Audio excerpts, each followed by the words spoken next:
Hello. So in a previous video, I mentioned I had a rainbow story to tell you, but first I had to check the copyright on it. Well, I've gotten the clearances for copyright, so I will now relate the story to you. It's actually a double story. But first, I decided to take W.C. Fields' advice and start with a joke. I thought I'd make this a regular thing, but instead of me telling a joke, I thought I'd go with a professional, the funniest person I know, and she's right here. Hey Siri, tell me a joke. A clown held the door for me today. That was a nice gesture.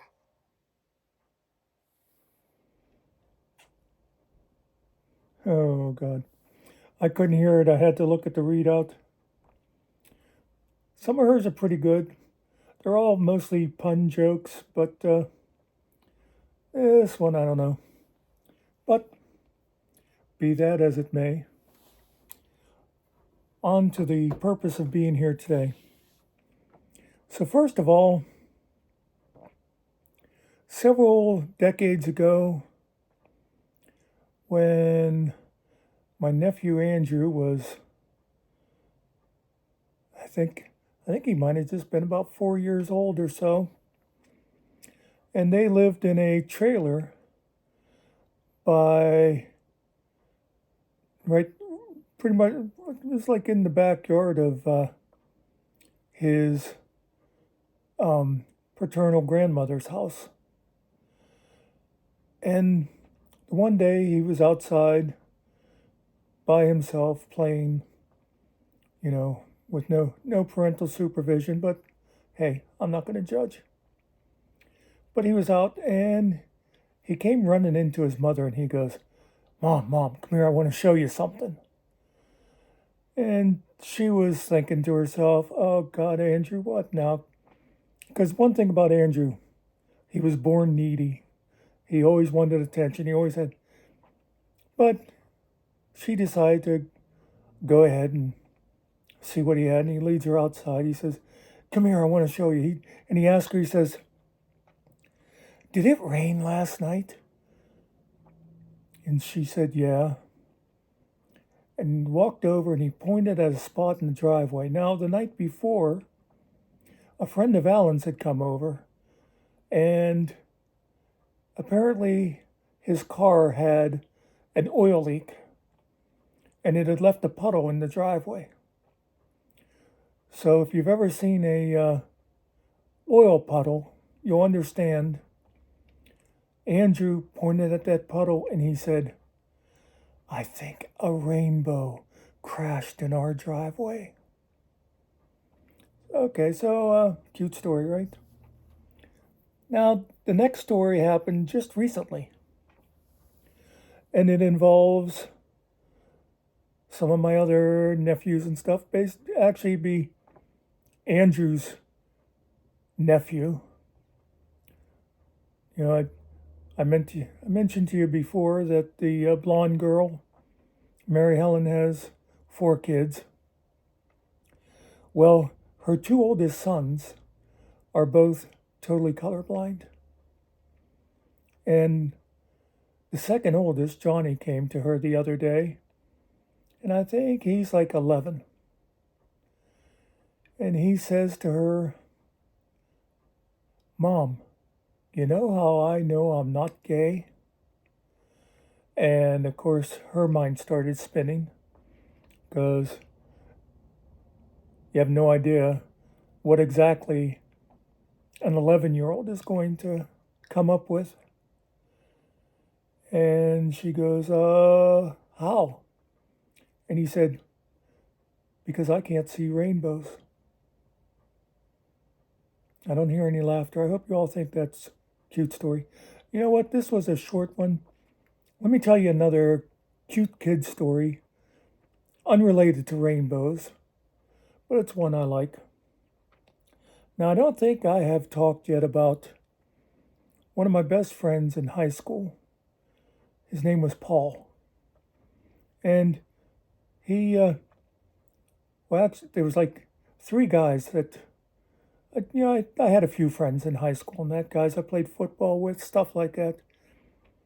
But really, my best friends that I hung out with and stuff were guys that I went to junior high with because I knew them better.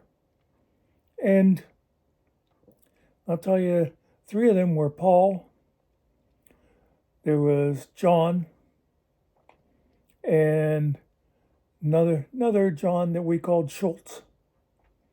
And all three of them are dead now. And someday I'll tell you one of my favorite Paul stories, but we'll come back to that. Anyway, the thing about Paul is, like I said, I went to school with him, and his father was the high school guidance counselor. One of, I think they had three of them. Anyway, he'd gone to school to become an English teacher, and then he became a guidance counselor. So, of course, he was Mr. Lane. But I used to go down Paul's house so much, and I got to be good friends with both of his parents. So, and that was a friendship that lasted, a lifetime. And it just always seemed weird that I got to be such good friends with people who were literally old enough to be my parents. Anyway, but Lee had told me this story about when Paul was young, and he was probably just, like 5 or 6. And Lee was in the living room. He was repainting the walls. And Paul came in and he watched him for a minute and he says, "Dad, what's a whore?" And Lee was like, "Oh, this kid's too young for this conversation." And he's thinking, how am I going to explain this concept to him? And, Lee was one of those guys that he believed in being honest with his kids. You wouldn't get any stork stories or anything like that out of him. But anyway, his mind was buzzing. And he says, "Let me finish this wall and then we'll talk." So he finished painting that wall the whole time, thinking to himself, just how do I explain this? How much detail does the kid need and all that? So he gets done. He sits down with Paul and he says, "Oh, where did you hear about whores?" And Paul points at the paint can. He says, "On the can, it says, 'Let drive for 2 whores.'" So there you go. There's 3 kid stories today. Oh, I totally skipped the punchline in the rainbow stories. The reason those 2 stories go together so well, because of John's theory that he can't be gay since he can't see rainbows. And on the other hand, Andrew was seeing rainbows in puddles of oil. And if you watched my video called Mom and the Gays, Andrew is the guy who came out in that phone call from California. So I think Johnny might be onto something. Gayness is all in how you see rainbows, I guess.